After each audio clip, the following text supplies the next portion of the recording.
All right, let's get this one. Oh, shit. Okay, I think I'm... God damn it. All right, I think I'm ready now. God, fumbles left and right, last minute wins up and down. What other directions are there to go? In and out, we have another food review for you today, and this one is spicy, both in and out. This is number 173 of HN'P.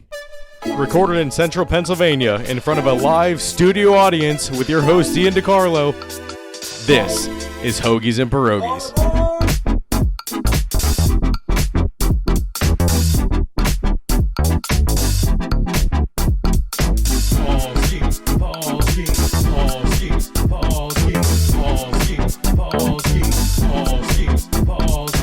Okay, before we get into this episode, the wonderful woman that makes our logo, Amanda, recommended the Popeye's Hot Ones challenge to me since she knows that I love hot sauce, and it definitely did not disappoint. Just two things before we start. What I got specifically was the Dare and Dab Ghost Boneless Wings with the Ghost Pepper Dry Rub, which came with the Last Dab Ranch, and I also got the Last Dab Apollo sauce packet. Now, what I didn't realize is that the Apollo pepper is a cross between the Carolina Reaper and Pepper X.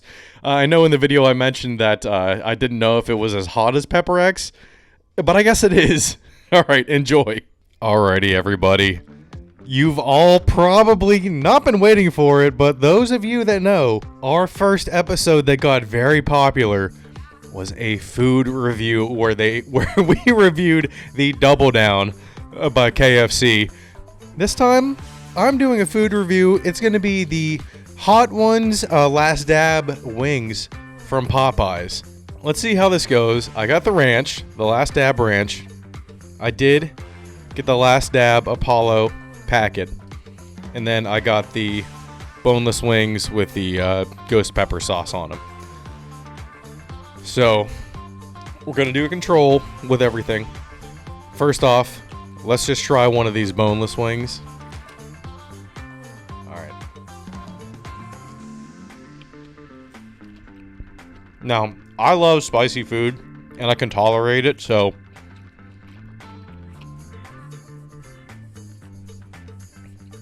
I'm not exactly sure if this is going to be the reaction that people want. People will probably want to see me screaming my head off after eating this. But that is very good. That is like the perfect amount of spiciness that I want out of a dry rub.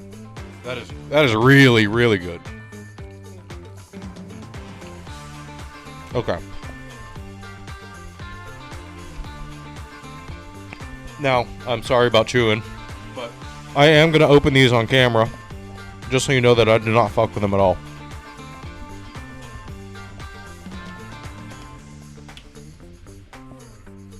Last Dab Ranch. Okay, let's get one here. Now we know how hot the control is. Let's see if the Last Dab Ranch is crazy.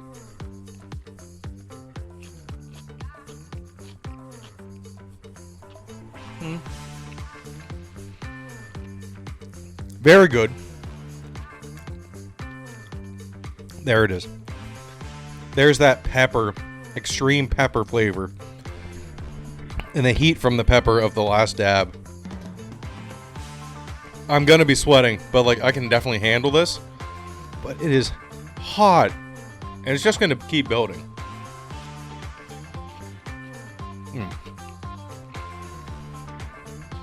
Oh yeah. Okay, now for the packet.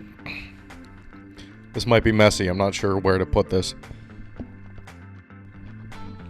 Let's do this here real quick.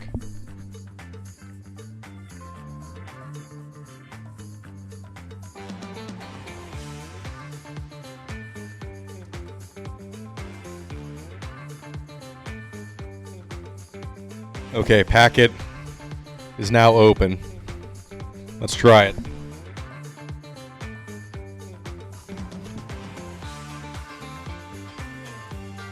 This one has a lot of dust on it.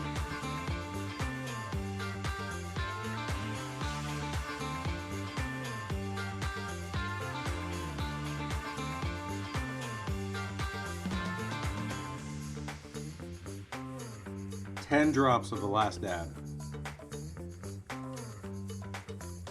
Oh yeah. That's real last dab.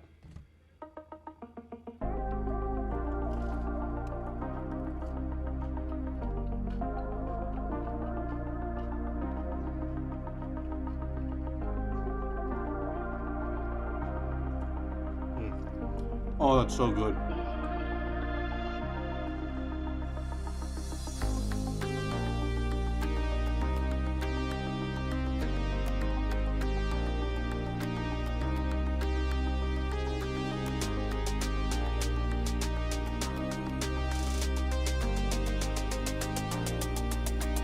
I love the flavor of the Carolina Reaper or Pepper X. It's such a citrusy flavor. And yeah, my mouth is watering and my nose is starting to drip a little bit. But it's nothing that I can't handle, like I'm not going to go throw up. But it is extremely hot. Like this is the real deal last dab.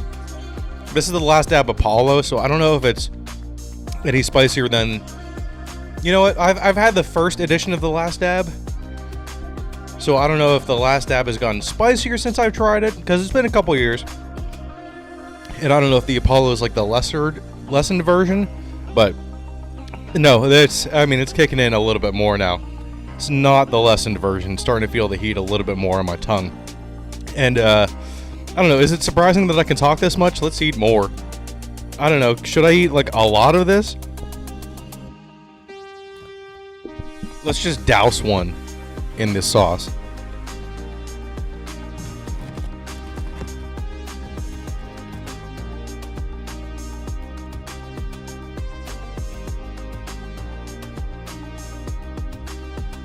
I don't want to drip any on my computer.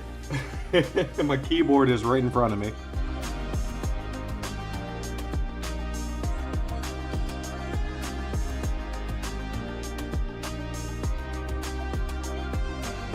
That's plenty more than they put on the Hot Ones wings for the last dab. I mean, that's kind of absurd.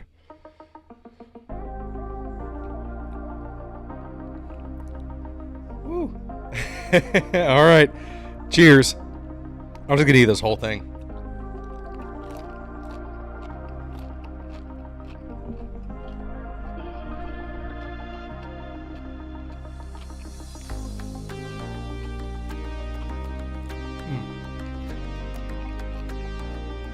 Again, for how hot it is, it tastes so good to me. Now, a lot of people might think that it tastes like poison, but that is amazing. I know my nose is shining. Oh, I love that. Now, let's get one to cool it down a little bit before we do something crazy. We might just eat the rest of it. But there is so much of it, and I normally would not eat this much if I weren't doing it for the camera, but I know that I can handle it. Obviously, by, you know, I'm still talking.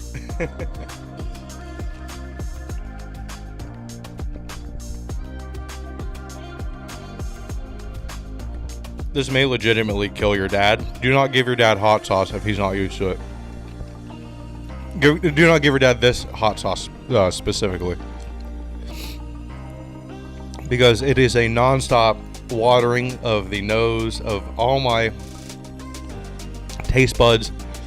It is a little bit overwhelming, but it's not... Whew. Again, I'm not going to puke in the bathroom.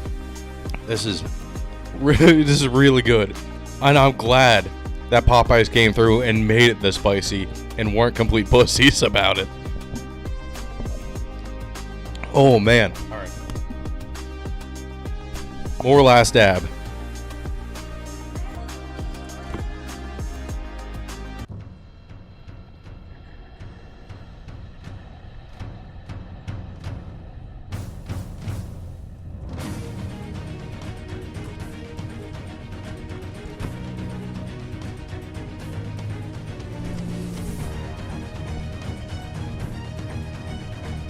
That one was hotter. That one was for sure hotter. Whew.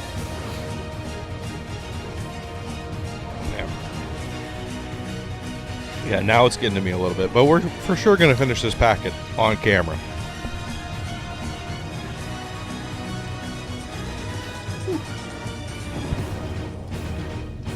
I do have to go ranch here, though.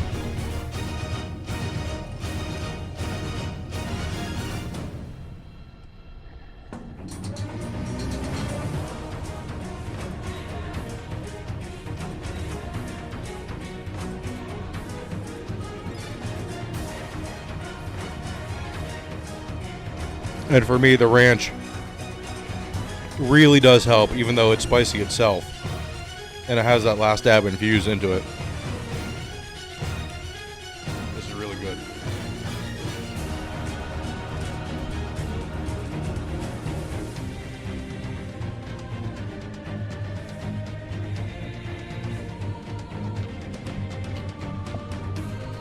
Alright, I'm being extra careful not to touch anything else besides the wings and the napkin. We're going to unload the rest of this hot sauce on this last wing, which is big.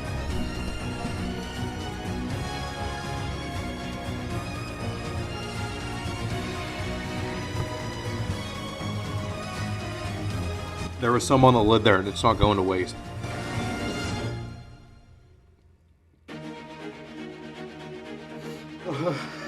It's not bubble. Oh my god.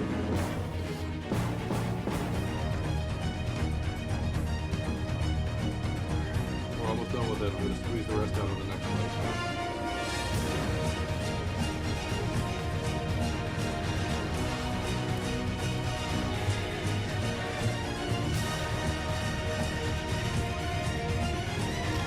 If you didn't hear that, I said we're going to squeeze the rest out on the next bite. Woo!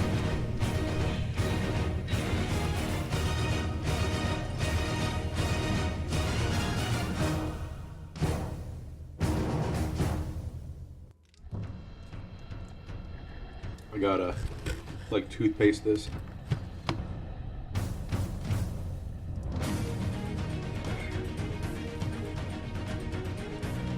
I don't know if this is on frame, but I'm really last dabbing this thing.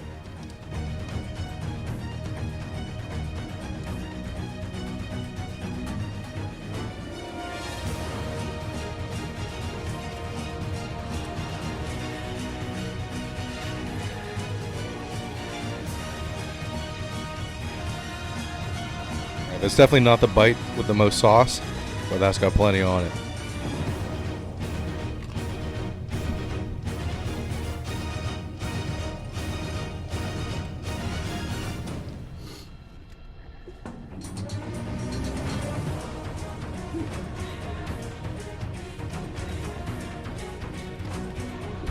All right, and for good measure,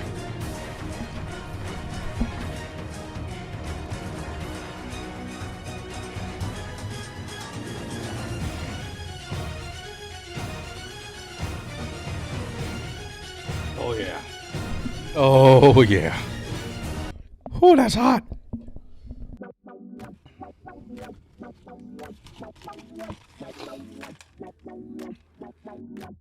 All gone. The ranch is not gone, but I'll eat that with something else here. I'll put a little bit on my biscuit. Oh. All right. Ooh, man. Now I'm feeling it a little bit. It is hurting. But I could still eat more if I had more. I'm not going to say I could eat an entire, a whole other packet. But that's really good and very spicy, and it's the real deal. Oh, oh man. This is Hoagies and Pierogis, and that was the Popeyes 6 Death Wings Challenge. So I am recording this the day after consuming the wings. For the most part, I'm fine. My stomach isn't in constant pain, and I don't have any heartburn. The only thing, when I have to shit, it feels like my anus is about to bleed. Anus is bleeding! I mentioned there were a lot of fumbles from this week, but after that Popeyes Hot Ones challenge, the only thing I'm fumbling is shit from my ass. Let's get into baseball. What's your... I don't know. It's pretty funny to do the food reviews, so you might be here for that. But let's get into the part that most people are here for. actual sports. The Cubs series last week. We've got to go over the Pirates. In the last game of the series, the Cubs clinched a postseason berth, winning 8-4 in the Pirates clubhouse. The Pirates can't even be the ones to celebrate making the postseason in their own damn stadium. If I were Don Kelly, I'd make the team sit in the visiting clubhouse after the Cubs leave for as long as possible. Just soak in all that beer and champagne that got sprayed around. Just make them sit in it. All right, then the A's series. I was hoping for some good things because it's the A's. But no, a 4-3 loss to open things up. A team without a city to their name. Fuck. Before Game 2, the fan that fell from the stands threw out the first pitch. What? Fuck this franchise. I guess I should throw out a first pitch next year for stealing a Clemente jersey. What a piece of shit franchise. At least they won the game 2-0. And in Game 3, the Pirates scored 11 runs, but it doesn't matter at all at this point. In this game, Jacob Wilson was able to throw out the first pitch to his dad, famous Pirates player Jack Wilson, and that was pretty cool. The opposite. Jacob to Jack. He was Jakey back then. He is certainly great. He looks like he could just... Oh, right there. Yeah. He looks like he could go out there and play a little short right now. Even had the gun on it, too. That's great. Can't pick him up anymore. The Pirates also won back-to-back games for the first time since September 3rd and 4th against the Dodgers, nearly a whole month since they've won back-to-back games. And shockingly, for the first time since the 2nd, 3rd, and 4th, they won 3 games in a row, this time in Game 1 against the Reds, 4-2. O'Neal Cruz became the 4th Pirates player with 20 home runs and 30 stolen bases in a season, joining Barry Bonds, Andy Van Slyke, and Starling Marte. Great season for him statistically, like just cumulative stats, but his batting average is horrible. I don't know is he even at 200? He's got to get better. I kind of hope he gets 2 more stolen bases, though. A 2040 season would be pretty cool to see, no matter what he's doing outside of that. Back on May 8th, he was projected for 33 home runs and 62 stolen bases. Well, what happened on May 8th? My birthday, no, but also Derek Shelton got fired. So was Derek Shelton the reason Cruz was doing well? No, I don't want to bring that bad juju around. I'm glad we got Shelton the hell out of there. So the Pirates have 2 more games against the Reds, the one tonight being the last skiing start of the season. I know, the only positive thing going for the Pirates. And then 3 more games against the Braves to close out the year. So we'll go over their final week in the next episode. On a very positive Pirates note, Connor Griffin won Minor League Player of the Year after winning the 2024 High School Player of the Year last year, joining Joe Mauer, Byron Buxton, Bobby Witt Jr., and Jackson Holliday as the 5th player to ever do so. He also recorded the highest weighted runs created plus for a 19-year-old with at least 500 plate appearances since Byron Buxton back in 2013. I hope and I pray that he pans out for them, please. Please. All right, we got a big dumper update. Thicky Mantle now officially 58 home runs for him on the year. He broke Ken Griffey Jr.'s Mariners single-season record for home runs. Can he get to 60 before the end of the season? There's a high possibility. And then also, before we go over the standings, MLB will officially implement the ABS challenge system next year. Thank you. Thank you. There was actually talk of them not implementing it next year and waiting another season. No, just get it in the game now. I can't wait for a lockout to happen before it's implemented. Teams have 2 challenges and can keep them if they're successful, and will get an additional 1 in extra innings if they don't have any remaining. Okay, let's see who's clinched here. The Blue Jays are only 1 game up on the Yankees in the AL East right now. Blue Jays are 90-87. Yankees are 89-68. Red Sox have fallen behind them a little bit. They're 3 games behind. And with, 5 games remaining, that's kind of a hard gap to make up. Okay, this is the big story, and I was kind of like, last week I was like, I don't know if they can do it. The Guardians have kind of been terrible for this whole middle half of the season. But last night, the Guardians tied the Tigers at the top of the AL Central at 85-72. The Tigers are 1-9 in their past 10 games, and the Guardians are 9-1 in their past 10 games. There is a real chance that the Guardians can actually win it and knock the Tigers completely out of the playoffs. After the Guardians are done with this Detroit series, they have the Rangers as their last 3 games, and then Detroit has Boston as their last 3 games. So there is a real possibility that the Tigers couldn't make the postseason. That's insane after I think they had a 12.5 game lead to begin the month, and they've just plummeted since then. And then for the AL West, the Mariners clinched their division. They're 88-69, and then the Astros are 4 games behind them. They've been falling off a little bit at 84-73. But like I said, if the Tigers keep losing to the Guardians, the Astros could keep winning and sneak in there. The Astros have 2 more games against the A's and then 3 against Los Angeles to close out their season. So, oh man, I feel so bad for the Tigers, actually. The Tigers are such an easy team to like. All right, then moving on to the National League. In the NL East, the Phillies obviously clinched last week. They're still 11 games up on the Mets, who are at risk of not making the playoffs here. The Brewers clinched the Central. They're 95-63. Cubs clinched a playoff spot. They're 88-69. Like I said, they did that at PNC. That sucks. And then the Dodgers and the Padres both clinched their spots. But the Padres are only 1.5 games back of the Dodgers. Padres have Milwaukee and Arizona to close out the season. And the Dodgers have Arizona and then Seattle as their last 3 games. Ooh, that's going to be a tight race. And yeah, for that last wild card spot in the AL, the Astros are 1 game behind the Tigers, like I said. And then the Reds, and the Diamondbacks are 1 game behind the Mets for the last wild card spot in the NL. Oh, how did the Diamondbacks come all the way back? And they sold at the trade deadline. Wow. I did not realize that they were doing so well. What the fuck? It's eating up. That's going to be a great playoff race to cover next week. All right, let's move on to college football. For game day was pretty exciting this week. They were in Miami, and McAfee broke out the Speedo and jumped off the high dive. He said he was looking at it all day, and obviously he had it pre-planned because he had the Speedo on the whole time under his suit. He really went for it. I was surprised he actually did it. And that was a good omen for Miami. Miami ended up beating Florida 26-7, but we'll get into that. First game up of the day, Syracuse was taking this opportunity to embarrass Clemson. After they scored on their opening drive, the Orange pulled off the perfect onside kick and made it 10-0 very fast. Clemson is so bad. They ended up losing, 34-28, I believe? 34-24? 34-21. Actually didn't watch the second half because there was a very long weather delay at halftime. I don't know how Texas Tech won. Every time I looked up, Utah was making a tackle for loss.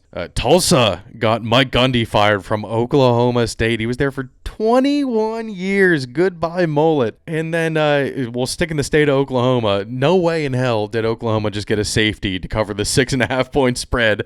Oh my God, that was insane. Everyone was probably shitting their pants. It was 22-17, and then Oklahoma had 10 sacks? 10 sacks in that game. And the last one was for the safety to win people a good bit of money. But there were some very bad missed calls, including a missed illegal substitution and a pass interference. But yesterday we just learned that John Mateer broke a bone in his right throwing hand. I don't know how long he's going to be out. Maybe 2 months maybe, especially with his throwing hand. So maybe say goodbye to the Heisman, John Mateer. The last game here that I paid any attention to on Saturday, Indiana whooped Illinois, and I'm glad I didn't put any money on this game because I would have lost it all. I was not expecting Indiana to win, let alone win 63-10. Oh my God. To be honest with you, I feel like I'm not as invested in college football this year as I was last year. Maybe because Penn State hasn't played anyone yet, but that changes this weekend when Oregon comes into town for the whiteout.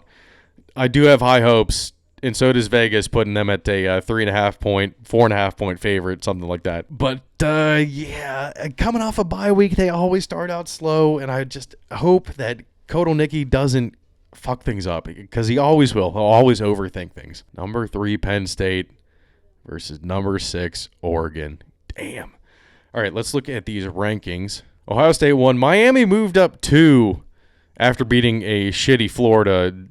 I mean, I guess 4-0 is technically better than 3-0, but it was just odd that they moved up 2 spots after that, after beating that horrible Florida team. Penn State 3, LSU 4. Georgia and Oregon stayed put. Oklahoma moved up 4 after beating Auburn. And then Florida State down 1. Down 1, why? Again, I guess 4-0 is technically better than 3-0. Texas A&M up to 9. Texas down to 10. Indiana moved all the way up to 11 after beating Illinois. I think they should have just swapped spots, though, which they almost did. Illinois is all the way down there at 23. Texas Tech moved up 5 to 12. They ended up winning that game big. I don't know what the final score was. Tennessee 15 didn't move at all. Georgia Tech at 2. Alabama down 3. Alabama down 3. What? They beat Wisconsin 38-14, and it was never particularly close. 3 seems kind of harsh. I don't know. Everyone else moved up a little bit because Illinois fell down so far, and then Auburn also fell out of the rankings. Oh, and Utah. Utah fell out too. Damn. Okay, but like I said, big Penn State-Oregon game next week. Number 21 USC is going to be playing number 23 Illinois, and that should be a very good game. Or maybe Illinois gets blown out again. USC has been looking very good these first 4 weeks. And then number 13 Ole Miss has a chance at redemption from last year when they played number 4 LSU at home on Saturday. God, I hope Brian Kelly blows that game. And then another big one that's on at the same time as the Penn State game. Number 17, Alabama is going into Athens to play number 5, Georgia. Will Kalen DeBoer get his first big win as head coach at Bama, or will Kirby completely embarrass him? I think I might go with the latter, and somehow they are only 2.5-point favorites. All right, nothing else big here. We got BYU Colorado in a rematch of the champion. Was that the championship game last year? Or no, it was the Alamo Bowl. Yes, in a rematch of the Alamo Bowl. That's right. Okay. Let's get into week 3 of the NFL. The Bills took care of business, but it wasn't pretty there for a while. The Dolphins actually tied the game at 21, and the Bills didn't pull away until the end. Josh Allen, though, had a respectable 25 fantasy points, but the Bills' defense let me down in this one, only getting 4. At least it was better than the -5 from the Broncos last week. All right, Steelers-Patriots, great. The fumble issues are back for Ramondre Stevenson, and the Steelers scored 7 points off of it right off the bat. There were too many penalties, and the Patriots had 20 yards of offense after 1 quarter. On the next Steelers drive, Aaron Rodgers moved into 4th all-time, passing Brett Favre with 509 touchdown passes on a great catch by Metcalf over Carlton Davis, and that made it 14-0 Steelers pretty fast. That was looking rough. Luckily, though, on the next drive, it was very efficient. May hit a wide-open Hunter Henry to make it 14-7 on a 5-minute drive, and the offense was looking good at that point. So like I said, the defense was holding, and on the next drive, they somehow converted a 4th and 1 with a toss where the entire offensive line just fell down, and then on the next play, May almost threw a terrible interception. Got to keep that in check. I'm harping on you a lot because you are 2nd in the league in accuracy and 5th now in passing yards. So, but I'm being harsh on you.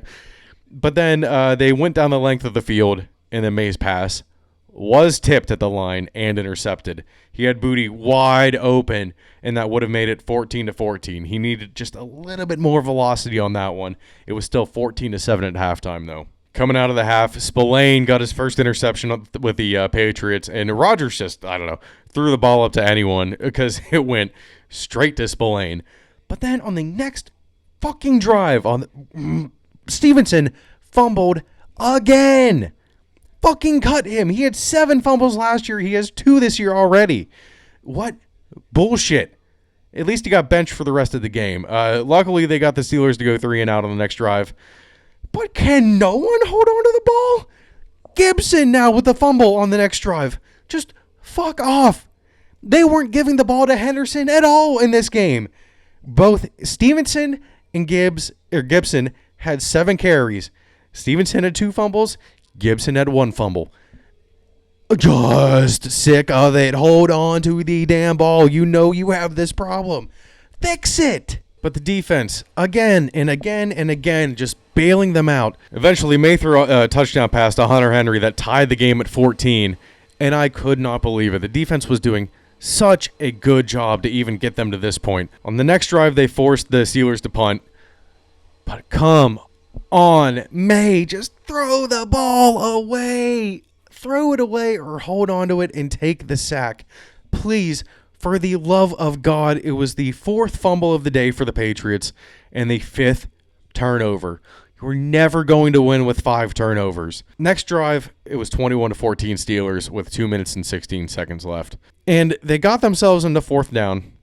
I believe it was 4th and 3. And Demario Douglas went backwards after catching the ball half a yard shy of the first down marker. If he would have just fell down, he would have gotten it. But instead, he wanted to get all fancy, make a cut backwards, and get tackled behind the first down marker. Come on. How stupid can you be? Just go forward. He has a horrible tendency to, 1, not catch the ball usually, and to 2, always go backwards right when he catches it. You got to stop that shit. Pats lost 21-14 because they had 5 turnovers. You will never win with 5 turnovers. And you know what? Having a couple days to look back on it, they played very good outside of the turnovers. And they had some really good things going for him. Amaya is 5th in passing yards and 2nd behind Goff in accuracy. And Hunter Henry is aiding that immensely. The pass rush is very good, and the secondary has held up pretty well without Gonzo so far, who might be back next week. Gonzo. Pleasantly surprised by the results on the field. Even though they're 1-2, even though they should have won that game, I mean, God, without those goddamn turnovers, they probably would have blown the Steelers out. But that didn't happen, and they turned the ball over 5 goddamn times. Looking forward to next week. Okay, Jets at the Bucks. Baker Mayfield, holy shit. Baker will bake another game-winning drive to lead the Bucks to 3-0, and they're rolling. Egbuka looked pretty good to me and racked up 14.2 fantasy points, but I put him on my bench because Adam Schefter said he'd most likely be limited even though he was active and have a snap count. Completely bamboozled. If I would have started him, I would have been up 1 going into Monday Night Football. Instead, I was down by 11. We'll get into that more, though. All right, in the next game, Falcons at the Panthers. Younghoe Koo would have made those kicks. It was 17-0 Panthers at halftime, and they were looking for their first win, and they got it. Panthers won 30-0, and you would have thought that Hunter Renfrow played a big part in that after last week. But nope, the player that I started in Egbuka's place in my flex spot had 2 catches and 6 yards for 2.6 points. All right, in this Packers-Browns game, it was 10-3 Packers for a while, but the Browns made it pretty interesting by scoring a touchdown off a turnover, and that honestly seemed like the name of the game this weekend. It was 10-10 after that, and the Browns blocked the field goal that would have won the Packers the game with 21 seconds left, and the Browns made it down the field, spiked the ball with a 39 with 2 seconds left, and hit the game winner from 55 yards. It was a 13-10 Browns win. Nobody thought that Joe Flacco could do it. Everyone was counting him out. But in this game, the story of the week for me is disappointment in fantasy. We had another player in fantasy that was questionable going into the game, Tucker Kraft. And holy shit, did he lay a goose egg. He had 0 points for a long time, but I needed every single one of those 5.9 points he ended up getting me. Okay, the Jags suck, but the Texans suck even more. I'm starting to think the Wonderlic score for Stroud really was an indicator of him not getting better at all now. Everyone is pointing and laughing at the video of him talking to Caleb Williams like he was a seasoned vet last year, and meanwhile, Williams really has looked like he's taken a step forward in year 2. Stroud is in year 3, and he is struggling. The Jaguars won 17-10, and God damn it, is Brian Thomas Jr. shit in the bed this year so far. 2 catches for 55 yards, and I am just hoping that he sits out a week just to get better. Please, I picked up Trey Tucker. Go sit on the bench for 1 week, BTJ, and let your wrist heal. Something is wrong. In the Rams-Eagles game, this security guard getting caught checking out Devontae Smith's fiance is hilarious.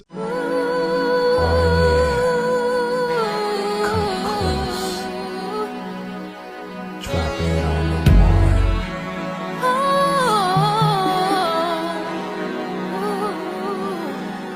I think I might owe the Rams an apology. The Rams might be better than I thought.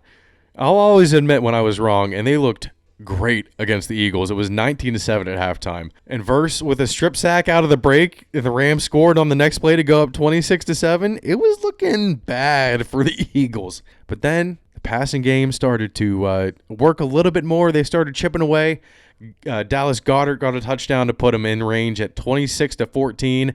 And then Hurts to A.J. Brown made it 26-21. This was A.J. Brown's breakout game of the season. And then the Eagles got the touchdown to go up 27-26.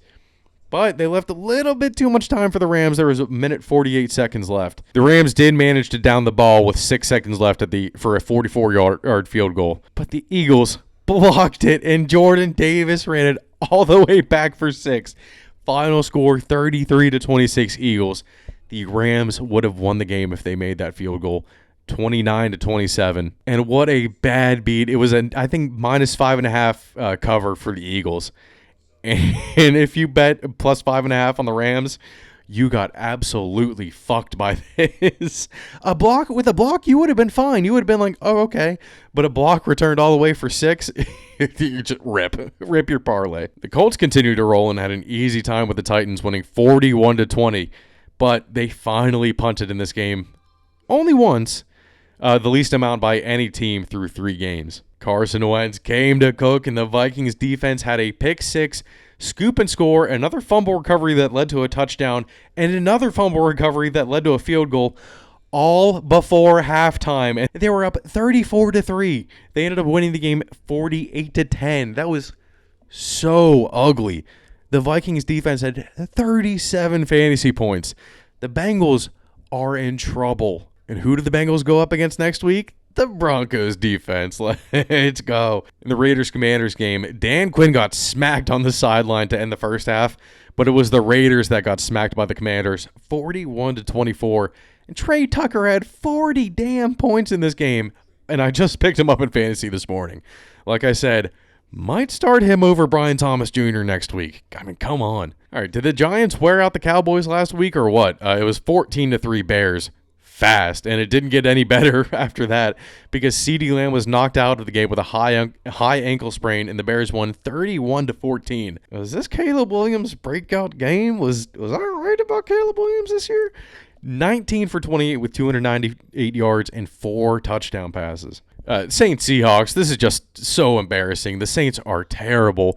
The Seahawks won 44-13 in Torrey Horton's breakout game with a punt return and a receiving touchdown. Cardinals 49ers, James Conner broke his ankle, and that looked extremely painful. He'll be out the rest of the season.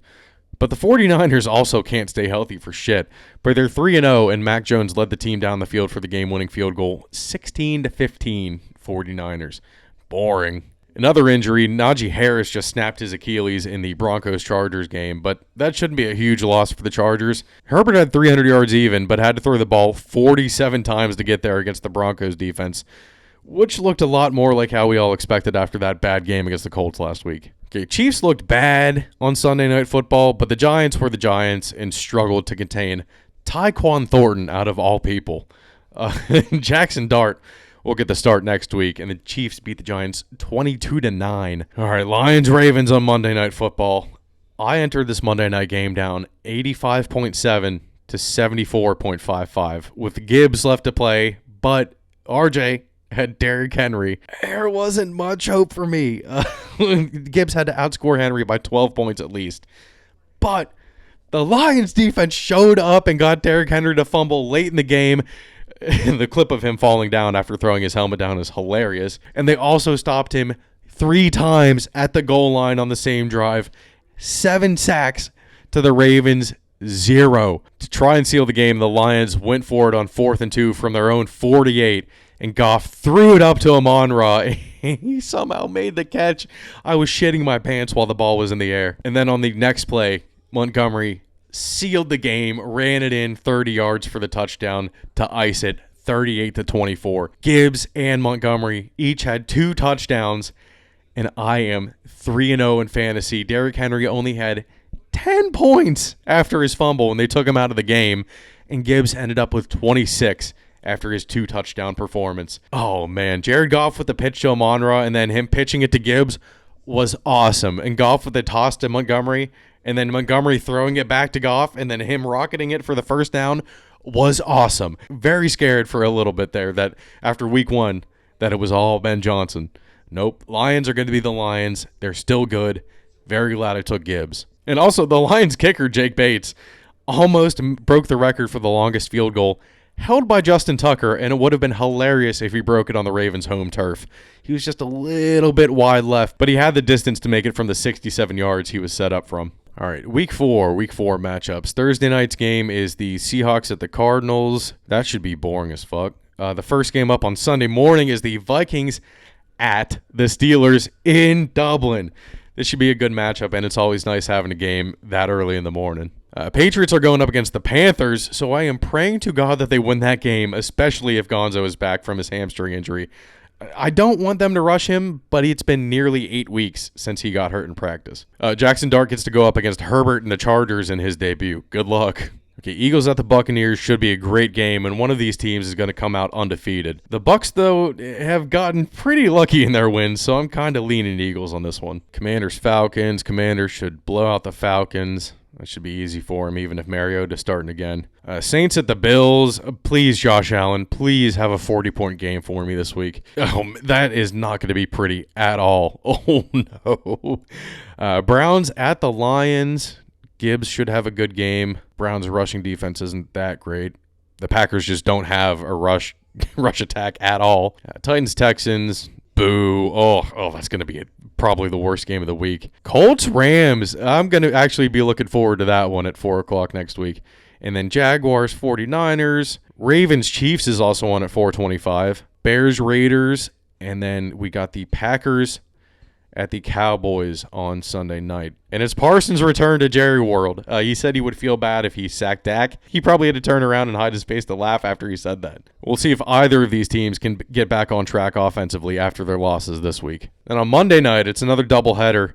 Miami will be the first to wear their rivalry uniforms on Monday night. And then the Bengals will be going to the Broncos. Please, Jake Browning is terrible, and they have had so many turnovers since he's come in at quarterback. All right, that's it for sports. Just wanted to shout out Evergreen. Happy 9th anniversary, one of my favorite breweries. And then, next Friday, the 3rd, Ghost of Yote comes out. But in the meantime, Pac-Man World 2 is being re-released on the Switch, and I am so unbelievably happy that I get to play that game again. It was the first ever game that I had that I could call my own on the GameCube. I cannot wait. So I will finish Pac-Man World 2 next week, or this weekend. And then next week, Ghost of Yote. We've been waiting for it for so long. Oh, and then next week, too, we'll do our final Giants and Red Sox record update after the Devers trade. Make sure to leave a like and comment on each video and subscribe to our YouTube channel, Hoagies and Pierogis. You would think I would have this part down by now. I do this every single fucking episode. Make sure to leave a like and comment on each video and subscribe to our YouTube channel. Hoagies and Pierogis is available on Spotify, Apple, or wherever you listen to podcasts. Follow us on TikTok and Instagram for clips throughout the week. Thank you very much, and we'll leave you with this munch, spicy munch. Recorded in Central Pennsylvania in front of a live studio audience with your host, Ian DiCarlo. This is Hoagies and Pierogis.